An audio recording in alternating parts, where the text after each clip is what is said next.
Verse 5. Blessed are the meek, for they shall inherit the earth. The meek are the gentle.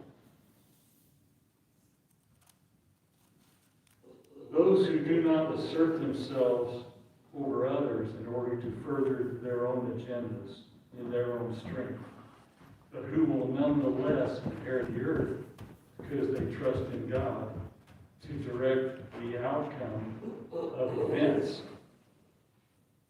They are trusting God to direct the outcome of events. We can look at Psalm 37, verse 11.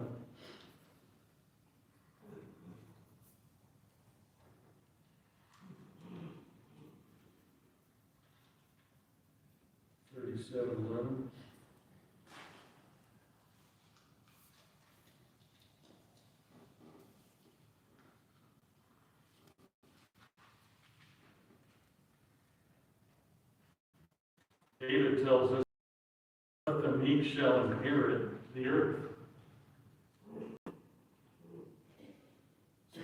Jesus quoted this from the Old Testament here. The meek shall inherit the earth and shall delight themselves in the abundance of peace.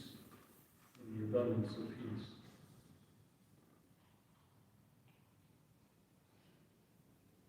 The meek are the gentle.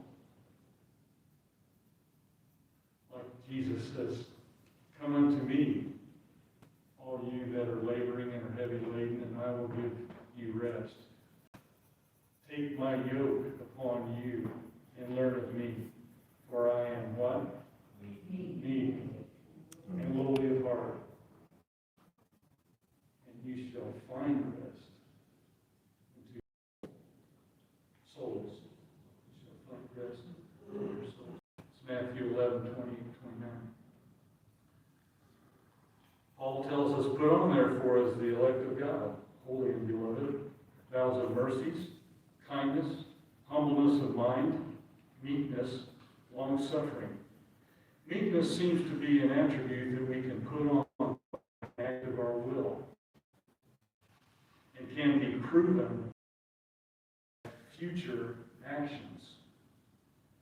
Paul also tells us there, this is in Colossians chapter 3, but he says, forbearing one another and forgiving one another, if any man have a quarrel against any, even as Christ forgave you, so also do you.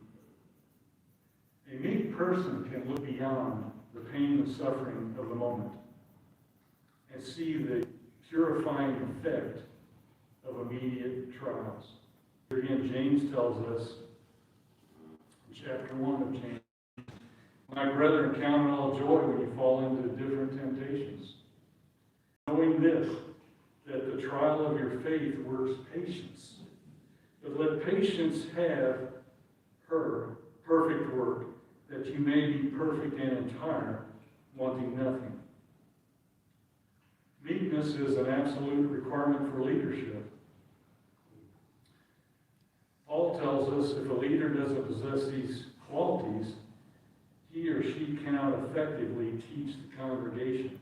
They're in Titus chapter 3. He says, put them in mind to be subject to principalities and powers, to obey magistrates, to be ready to every good work, to speak evil of no man, to be no brawlers, but gentle, showing all meekness